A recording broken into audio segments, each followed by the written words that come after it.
El apartamento de Issei Sagawa, ubicado en una tranquila calle de París, se llenó esa noche de una calma inusual. René, con su pelo rubio cayendo en suaves ondas sobre sus hombros, sostenía en sus manos un libro de poemas en alemán.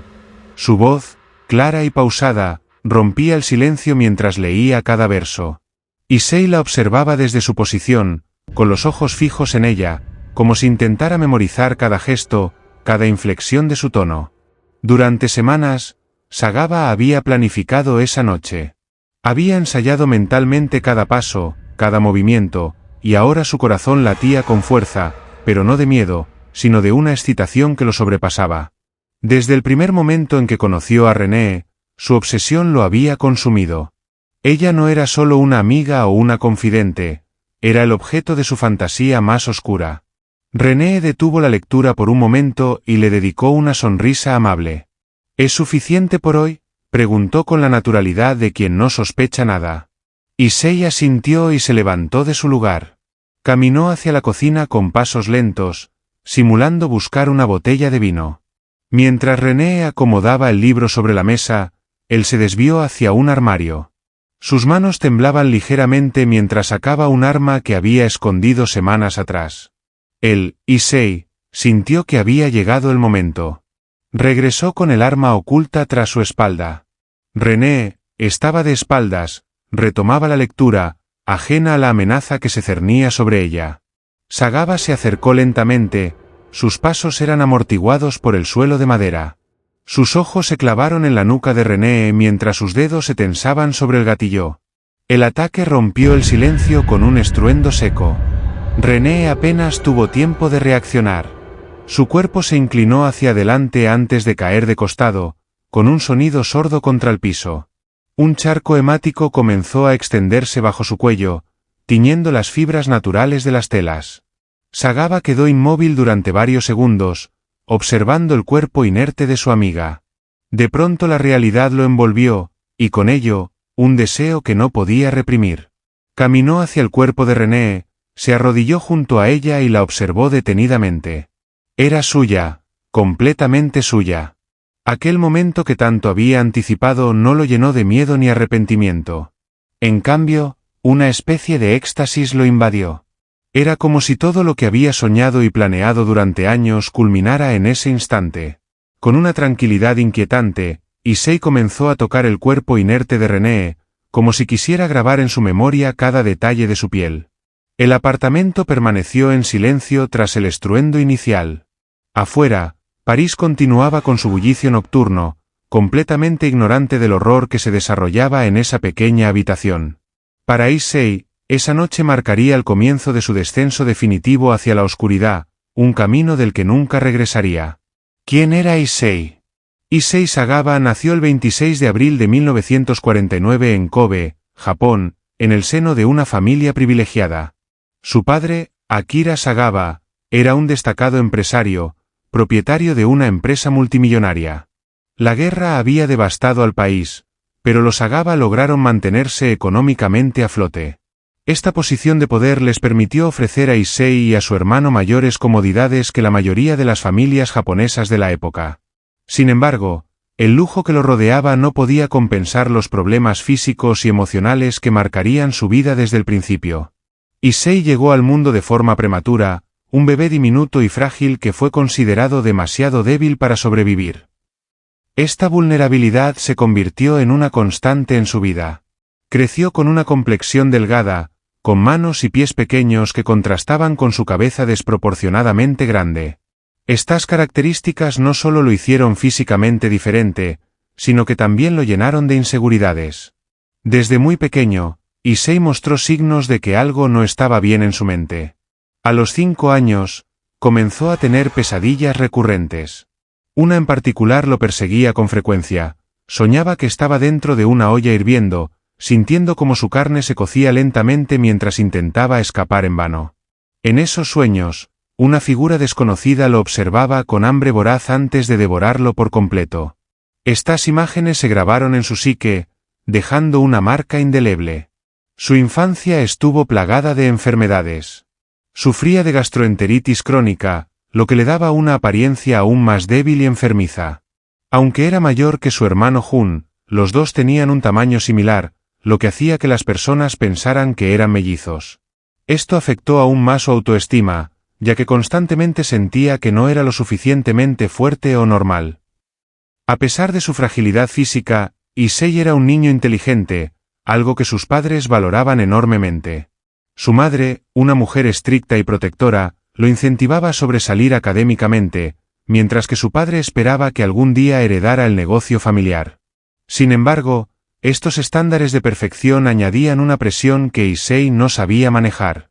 Desde muy joven, comenzó a desarrollar un interés peculiar y perturbador por las mujeres occidentales. Mientras otros niños se interesaban en juegos o deportes, Issei pasaba horas hojeando libros y revistas que mostraban a mujeres de piel clara y cabello rubio. Pero no las veía solo como un ideal de belleza, las veía como algo más. En sus palabras, sentía un deseo de consumirlas, algo que no entendía completamente en ese momento, pero que lo intrigaba profundamente. Un episodio marcó el inicio de sus tendencias caníbales. Cuando estaba en la escuela vio los muslos de un compañero de clase. Sintió una urgencia abrumadora de morderlos, como si fueran comida. Este pensamiento lo horrorizó y lo fascinó a partes iguales. Desde entonces, la idea de comer carne humana se convirtió en una obsesión que no lo abandonaría. Durante su adolescencia, las cosas no mejoraron. En lugar de participar en actividades sociales, Issei pasaba su tiempo leyendo cuentos de hadas oscuros y relatos que incluían escenas de canibalismo. Encontró consuelo en la literatura y el arte, especialmente en aquellas obras que exploraban la psique humana y los deseos más profundos. Estos intereses alimentaron sus fantasías, pero también lo aislaban aún más de sus compañeros. Aunque su familia nunca habló abiertamente de sus peculiaridades, había un entendimiento tácito de que Issei era diferente. Su timidez, combinada con sus obsesiones cada vez más intensas, lo hacían retraído y difícil de entender. Durante los años de escuela secundaria, apenas tenía amigos. Era un estudiante modelo, siempre con las mejores calificaciones, pero socialmente invisible. El contraste entre el mundo en su mente y la realidad exterior se hizo más evidente a medida que crecía. Mientras todos veían a Issei como un joven tímido y estudioso, dentro de él, las fantasías de poder, control y canibalismo se fortalecían. Sus deseos de poseer a una mujer, no solo de forma romántica, sino literalmente, crecieron en intensidad. A pesar de las señales alarmantes, la familia Sagawa nunca buscó ayuda profesional para Issei. Su madre atribuía sus rarezas a su carácter artístico, mientras que su padre se enfocaba en asegurarse de que Issei mantuviera un perfil académico sobresaliente. Nadie sospechaba que estas obsesiones infantiles pronto se convertirían en el motivo de un crimen que sacudiría al mundo entero. Así, entre el lujo de su hogar y el tormento de sus pensamientos, Issei Sagawa transitó una infancia que parecía predestinarlo a ser diferente. Sin embargo, pocos podían imaginar cuán profundo sería ese abismo entre el joven tímido y el monstruo que estaba gestándose en su interior. Cuando Issei Sagawa terminó su licenciatura en literatura inglesa en la Universidad de Bako, Tokio, en 1977, su vida parecía la de un joven prometedor. Era un estudiante sobresaliente, admirado por su habilidad para analizar textos literarios con una profundidad impresionante. Su familia, orgullosa de sus logros, no escatimó en recursos para apoyarlo cuando expresó su deseo de continuar sus estudios en el extranjero.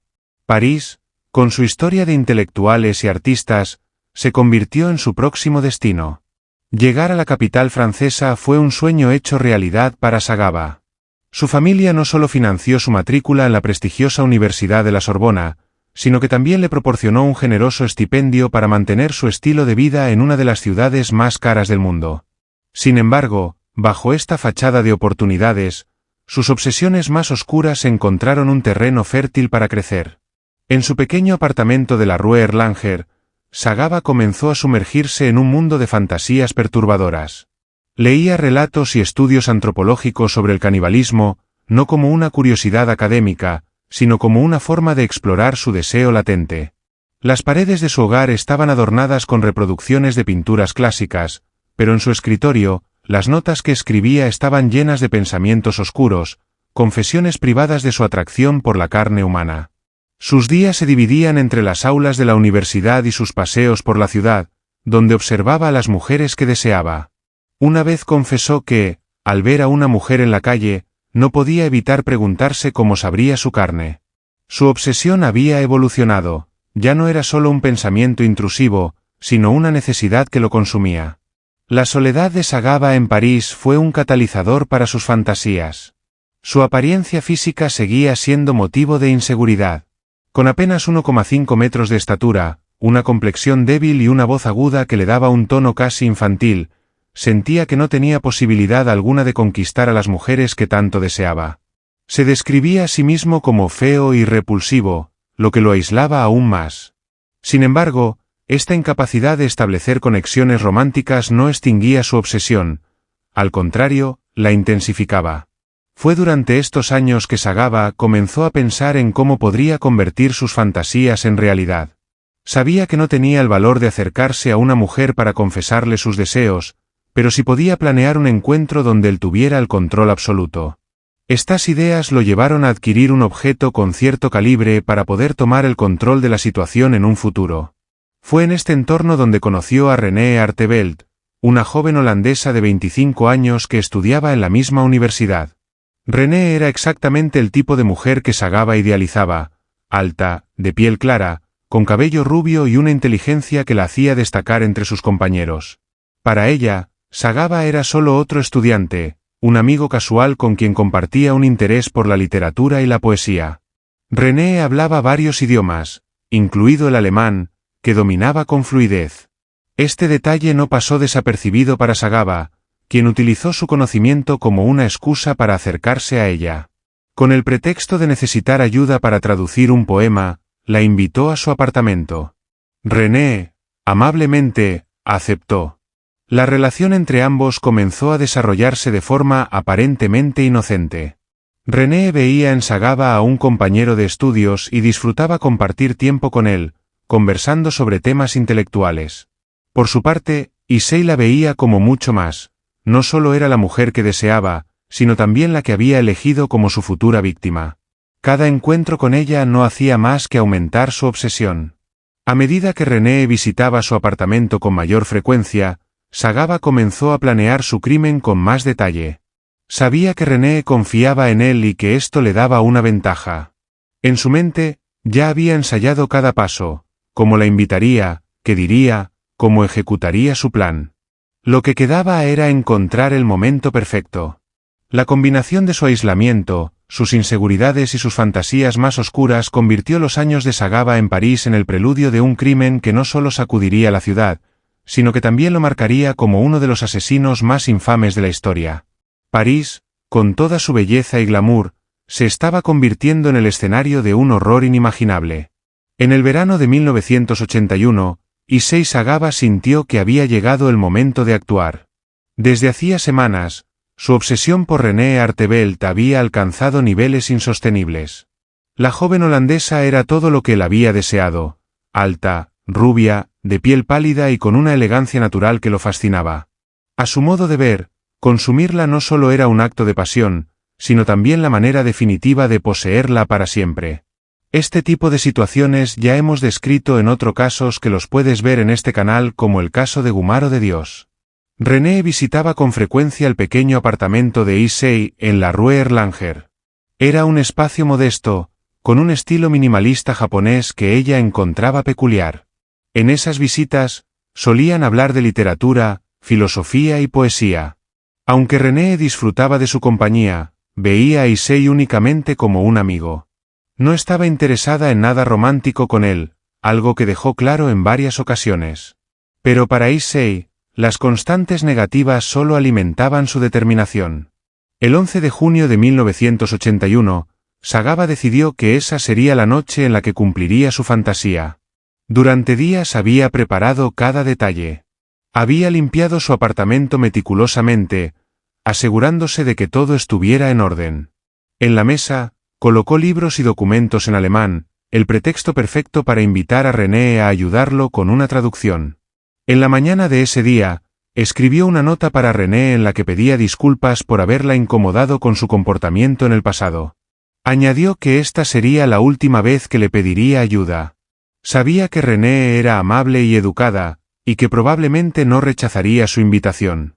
Por la tarde, le envió la nota junto con un mensaje que parecía inofensivo, la invitaba a cenar y a grabar la lectura de un poema que necesitaba para sus estudios. Cuando René llegó esa noche, Issei la recibió con una sonrisa nerviosa. Había preparado una cena japonesa, con sushi y sake, platos que sabía que ella disfrutaba. Comieron sentados en el suelo, al estilo japonés, mientras conversaban sobre temas triviales. René estaba relajada, ajena al plan que Issei tenía en mente. Tras la cena, Issei encendió una grabadora de voz y le pidió a René que comenzara a leer el poema en alemán. Ella aceptó con gusto, tomando uno de los libros que él había colocado estratégicamente sobre la mesa. Mientras su voz llenaba el apartamento, Issei la observaba fijamente, como si quisiera grabar ese momento en su memoria. Después de unos minutos, decidió que era el momento de avanzar en su plan. Se levantó con calma y le dijo que iría a buscar una botella de vino para relajarse un poco más antes de continuar. René asintió sin sospechar nada y volvió a concentrarse en el texto. En lugar de dirigirse a la cocina, Issei fue al armario donde había escondido el rifle. Lo tomó con manos temblorosas y lo ocultó detrás de su espalda mientras regresaba. René estaba de espaldas, leyendo en voz alta, completamente ajena al peligro. Issei apuntó con el arma, sus manos sudorosas y su corazón latiendo con fuerza. Todo lo que había planeado durante semanas culminaba en ese instante. Sin vacilar más, apretó el gatillo. Issei bajó el arma y se quedó quieto, contemplando el cuerpo de René. En ese momento, sintió una mezcla de emociones, miedo, excitación, pero sobre todo, un extraño alivio. Todo lo que había imaginado estaba sucediendo. Su fantasía se había hecho realidad, y René, la mujer que tanto había deseado, estaba ahora a su completa disposición. Issei, invadido por un impulso que no podía controlar, comenzó a preparar el siguiente paso de su plan, el acto caníbal que tanto había soñado. La noche apenas comenzaba, y el apartamento, que antes era un lugar de conversación y amistad, se había convertido en el escenario de un horror inimaginable. Issei Sagawa estaba por cruzar una línea de la que nunca podría regresar. Según una entrevista realizada hace varios años, Issei dijo que permaneció unos minutos inmóvil, contemplándola, como si no pudiera creer que aquella escena no fuera un sueño. Luego, se levantó y fue hacia la cocina. Regresó con un objeto filudo, un instrumento que había comprado semanas antes y que ahora tenía un propósito claro. Comenzó a hacer el primer corte. Pero no fue tan fácil como esperaba. La carne humana no cedía fácilmente ante la hoja del cuchillo. El primer intento dejó una marca superficial, y frustrado, Issei aplicó más fuerza. La resistencia inicial de la carne lo sorprendió, pero no lo detuvo. Eventualmente, logró cortar un pequeño pedazo de carne de la región glútea. Para cualquier persona, este acto es evidentemente repulsivo, pero para Issei, fue casi místico. Llevó el pequeño trozo de carne a su boca y lo masticó. Más tarde describiría ese momento como el mayor éxtasis que había experimentado. Según sus propias palabras, la carne era suave, comparable al sushi más delicado que jamás había probado. Sin embargo, pronto se dio cuenta de que la grasa dificultaba el consumo, por lo que regresó a la cocina para ajustar su enfoque. Sagawa colocó otro pedazo de carne en una sartén, lo sazonó con sal y pimienta, y lo cocinó lentamente. Cuando terminó de cocinarlo, llevó el plato a la mesa, colocó un mantel improvisado con una de las prendas de René y comenzó a comer. Mientras masticaba cada bocado, Sagawa no dejaba de mirar el cuerpo de René. Encendió nuevamente la grabadora que había usado para registrar la lectura de René y dejó que su voz resonara en la habitación. Para él, aquello no era un acto macabro, sino una forma de estar en comunión con la mujer que amaba. Después de satisfacer su hambre inicial, Issei tomó una cámara y comenzó a fotografiar el cuerpo desde diferentes ángulos. Cada imagen capturaba su obsesión, su deseo y su desconexión total de la humanidad. Guardó las fotos con cuidado, considerándolas como recuerdos de la experiencia más intensa de su vida. Durante los días siguientes, Issei continuó consumiendo partes del cuerpo. Guardaba pedazos en el refrigerador, etiquetados cuidadosamente, y los cocinaba según su antojo. Algunos los freía, otros los hervía, y en ocasiones simplemente los comía crudos. Sin embargo, no todo salió como lo había planeado. Cuando intentó comer ciertas partes, no podía masticarlas, por lo que decidió guardar los órganos que no podía consumir de inmediato en bolsas de plástico dentro del refrigerador. En su mente, estaba preservando la esencia de ella para disfrutarla más tarde. Issei no solo veía su acto como un crimen, sino como una forma retorcida de amor, según confesó años después. Pero esta conexión que él percibía no era más que una ilusión, un reflejo de su obsesión desquiciada, una mente perturbada, que lo había llevado a cruzar todas las líneas morales imaginables. El tiempo corría en contra de Issei Sagawa. Habían pasado varios días desde que había asesinado. El inevitable proceso de descomposición comenzó a invadir el apartamento. El olor se volvía cada vez más intenso.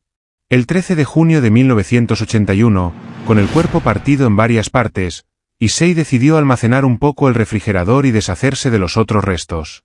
Colocó los pedazos más grandes del cadáver en 2 maletas de lona negra.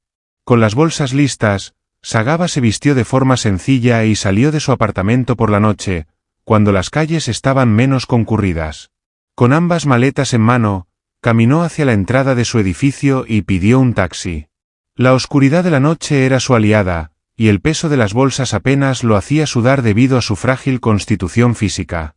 Cuando el taxi llegó, el conductor, un hombre robusto de mediana edad, observó con curiosidad las maletas de Sagawa. Eran inusualmente grandes y parecían muy pesadas para alguien de su tamaño. Sin embargo, no dijo nada. Issei pidió que lo llevara al bosque de Bolonia, un extenso parque en las afueras de París conocido por su densa vegetación y su aislamiento. Durante el trayecto, el taxista intentó entablar una conversación, pero Sagawa respondió con monosílabos. Estaba demasiado nervioso. Cada minuto en el auto le parecía eterno. Su mente repasaba una y otra vez el plan: encontrar un lugar apartado en el bosque, arrojar las maletas al lago más cercano y desaparecer sin dejar rastro. Al llegar al bosque, Sagawa le pagó al conductor y bajó las maletas con torpeza. El taxista lo observó con curiosidad mientras se alejaba. En su cabeza, algo no cuadraba, pero no tenía suficiente información para sospechar nada concreto. Sagawa caminó hacia el interior del bosque, buscando un lugar que le pareciera lo suficientemente oculto. Finalmente llegó a un pequeño lago, rodeado de árboles altos. Era el lugar perfecto, o al menos eso creyó. Se inclinó para intentar arrojar las maletas al agua, pero no había previsto un detalle importante: el peso. Las maletas eran demasiado pesadas para que pudiera levantarlas con facilidad. Las arrastró hasta la orilla y, con gran esfuerzo, empujó una hacia el agua. Sin embargo, la poca profundidad del lago hizo que la maleta quedara parcialmente sumergida, con un extremo sobresaliendo. Mientras intentaba lidiar con la segunda maleta, Sagawa comenzó a escuchar voces en la distancia. Un grupo de transeúntes paseaba cerca, hablando y riendo. La posibilidad de ser descubierto lo llenó de pánico. Dejó la segunda maleta junto a la orilla y se alejó apresuradamente, intentando pasar desapercibido. Minutos después, las risas se detuvieron. Los transeúntes se habían acercado al lago y notaron las maletas. Una de ellas tenía un pie humano sobresaliendo por un costado. El horror los invadió, y no tardaron en llamar a la policía, quienes llegaron al lugar poco después. Las autoridades abrieron las maletas y descubrieron el contenido: restos. Las investigaciones comenzaron de inmediato. Los restos, aún frescos, permitieron determinar que se trataba de una mujer joven. Los agentes, alarmados por la brutalidad del crimen, sabían que el responsable no podía estar lejos. El giro clave del caso llegó gracias al taxista. Al escuchar la noticia sobre el hallazgo de las maletas, recordó al extraño hombre que había transportado esa misma noche. El conductor acudió a la comisaría y proporcionó detalles del pasajero, así como la dirección a la que lo había recogido, un apartamento en la Rue Erlanger. Horas después, la policía llegó al edificio con una orden de arresto. Tocaron a la puerta de Sagawa, quien los recibió con calma, como si nada hubiera pasado. Al registrar el apartamento, los agentes encontraron una escena que superaba incluso los horrores del bosque de Bolonia. El refrigerador contenía restos humanos cuidadosamente envueltos en plástico. En el baño, la alfombra estaba llena de manchas hemáticas, y una serie de fotografías detallaban el proceso realizado en el cuerpo. Las pruebas eran irrefutables. Aquella noche, el bosque de Bolonia no solo fue testigo del intento fallido de ocultar un crimen, sino también del comienzo del fin para Sagaba.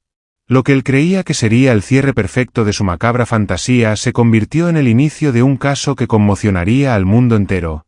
Issei Sagaba fue esposado y llevado a la comisaría, donde confesó todo con una frialdad que desconcertó incluso a los agentes más experimentados.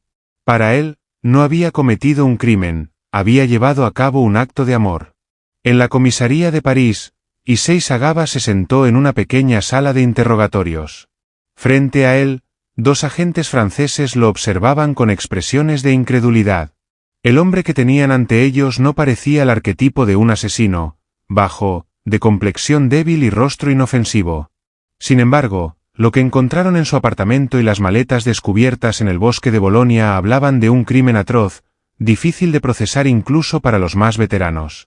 Desde el primer momento, Issei no mostró resistencia. Al contrario, parecía casi aliviado de que lo hubieran detenido. No intentó negar los hechos, ni ofrecer excusas vagas. Sí, la maté, dijo con voz pausada. Esa declaración inicial fue el preludio de una confesión que dejaría helados a todos los presentes. Durante horas, Sagaba relató los eventos con una calma escalofriante. Describió cómo había planeado el asesinato de René Artevelt, cada detalle que había considerado, desde invitarla a su apartamento hasta el disparo que le arrebató la vida. Lo hice porque la amaba, afirmó, con una serenidad perturbadora. Para Sagaba, el acto no era un crimen, sino la culminación de una obsesión que él consideraba romántica. Los agentes tomaban notas mientras él hablaba, pero no podían evitar intercambiar miradas de incredulidad. La manera en que Sagaba narraba los detalles era meticulosa, como si estuviera contando una anécdota común.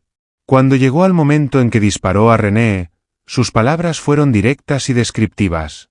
Detalló sobre su intento de consumirla y cómo finalmente cocinó y guardó en la refrigeradora. Cuando los agentes le preguntaron por qué había decidido deshacerse de los restos, su respuesta fue igualmente fría. El cuerpo comenzó a oler mal, dijo sin rodeos. Explicó cómo había colocado las partes en las maletas, su intento fallido de arrojarlas al lago y cómo el miedo lo había hecho abandonar el lugar apresuradamente. Su confesión no solo abarcaba los eventos recientes. Sagaba también habló de sus fantasías anteriores, de cómo desde la escuela había soñado con consumir carne humana. Los psiquiatras que lo evaluaron más tarde quedaron tan desconcertados como los agentes. Issei no mostraba arrepentimiento, culpa ni remordimiento por lo que había hecho. Al contrario, parecía estar orgulloso de haber llevado a cabo su fantasía. Fue un acto de amor, insistió una y otra vez durante su evaluación. La frialdad y la precisión con la que Sagaba narraba los hechos se convirtieron en el núcleo del caso. Los medios comenzaron a referirse a él como el caníbal de París, un título que resaltaba la brutalidad del crimen. Sin embargo, la verdadera sorpresa vino cuando los psiquiatras concluyeron que Issei Sagaba sufría de una enfermedad mental que lo hacía incompetente para enfrentar un juicio. La confesión de Sagaba, aunque perturbadora, no llevó a una condena inmediata. En lugar de eso, el juez dictaminó que debía ser internado en un hospital psiquiátrico. 3 psiquiatras evaluaron su estado mental y concluyeron que sufría de una psicosis grave que lo hacía incompetente para ser juzgado. Según su diagnóstico, Sagaba vivía en un estado de despersonalización, donde sus emociones y actos estaban completamente desconectados de la realidad moral. Para muchos, esto fue un golpe a la justicia, pues sentían que un crimen tan atroz merecía el máximo castigo. Mientras Sagaba era trasladado al asilo Paul Giraud, en las afueras de París, parecía tranquilo, incluso satisfecho. Había contado su historia con una franqueza aterradora, y ahora se encontraba en un lugar donde podía reflexionar sobre su crimen sin preocuparse por enfrentar una prisión. A medida que los detalles de su confesión se hacían públicos, la indignación creció. La frialdad de Sagaba y la posibilidad de que no enfrentara un castigo severo causaron una conmoción tanto en Francia como en su natal Japón. Sin embargo, lo que nadie podía prever era que esta confesión, lejos de ser el fin de su notoriedad, sería el inicio de su transformación en una figura controvertida y en el ojo público. En 1984, apenas 3 años después de su reclusión en Francia, Akira Sagawa logró negociar el traslado de su hijo a Japón. Según los informes oficiales, Issei había desarrollado una enfermedad intestinal que requería tratamiento médico en su país de origen. El gobierno francés, deseoso de deshacerse de un caso tan controvertido, aprobó el traslado con la condición de que Sagawa permaneciera bajo custodia en un hospital psiquiátrico japonés. Al llegar a Japón, Issei fue ingresado en el hospital psiquiátrico de Matsuzawa, donde los médicos realizaron una nueva evaluación. Para sorpresa de muchos, los especialistas japoneses concluyeron que Sagawa no padecía ninguna enfermedad mental. Según su diagnóstico, no había razones para mantenerlo internado. En agosto de 1985, apenas 15 meses después de su llegada a Japón, Issei Sagawa fue liberado. La noticia de su liberación provocó una ola de indignación. Para los familiares de René Artevelt, fue una traición imperdonable. Los medios europeos criticaron duramente al sistema judicial japonés, mientras que en Japón, la decisión fue recibida con una mezcla de curiosidad morbosa y rechazo. La influencia del padre de Issei fue clave en todo el proceso.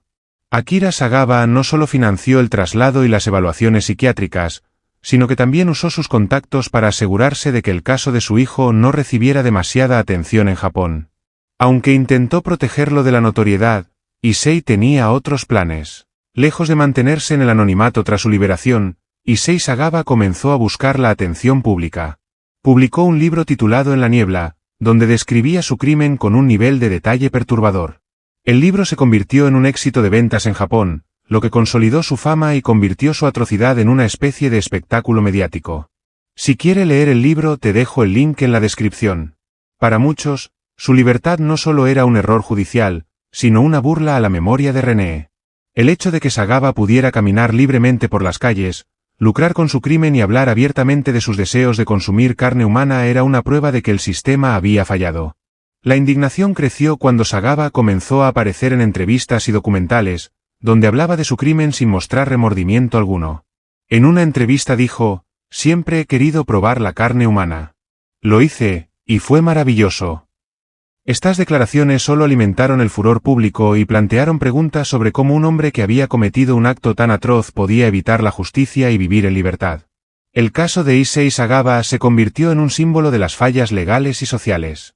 Su liberación no solo fue vista como un fracaso de los sistemas judiciales de Francia y Japón, sino también como una señal de que la riqueza y el poder podían proteger incluso a los criminales más peligrosos. Mientras René Artevelt era recordada como una joven llena de promesas truncadas, Sagawa transformó su crimen en una plataforma para la fama. Para muchos, el hecho de que él no enfrentara un castigo adecuado fue una injusticia que nunca se corrigió, y una herida que nunca cerró. Con el paso de los años, Sagawa comenzó a enfrentar las consecuencias de su exposición mediática. Sus entrevistas y apariciones se volvieron menos frecuentes, y el público comenzó a verlo más como una reliquia morbosa que como una figura fascinante. Además, su situación económica se deterioró. Tras la muerte de sus padres en 2005, Sagawa perdió el apoyo financiero que le había permitido vivir cómodamente. En sus últimos años, Sagawa vivió en un pequeño apartamento, subsistiendo gracias a un subsidio gubernamental. A pesar de su edad avanzada y su deterioro físico, continuó expresando abiertamente su deseo de consumir carne humana. «Todavía lo pienso, pero mi cuerpo ya no me lo permite», dijo en una de sus últimas entrevistas. El deterioro físico de Sagawa fue implacable. Su derrame cerebral lo dejó postrado en una silla de ruedas, incapaz de cuidar de sí mismo. Su hermano menor, Jun Sagawa, asumió la responsabilidad de atenderlo, aunque lo hacía de mala gana. Jun nunca pudo reconciliarse completamente con los actos de su hermano ni con la mancha que dejó en el nombre de la familia Sagawa. Issei Sagawa falleció el 24 de noviembre de 2022 en Tokio, Japón, a los 73 años, debido a una neumonía. El caso de Issei Sagawa es una de las historias más perturbadoras y desconcertantes de la historia criminal moderna. No solo expone los límites de la obsesión humana, sino también las fallas de los sistemas judiciales y psiquiátricos que permitieron que un asesino confeso escapara de un castigo justo. Además, su transformación de criminal a celebridad plantea preguntas inquietantes sobre nuestra sociedad y su morboso interés por lo macabro. Este caso nos recuerda la importancia de no glorificar actos atroces y de centrarnos en las víctimas, quienes merecen ser recordadas no por los crímenes cometidos contra ellas, sino por las vidas que representaron y los sueños que se les arrebataron. Si esta historia te impactó, te invito a explorar otro caso igual de intrigante en mi siguiente vídeo. No te lo pierdas.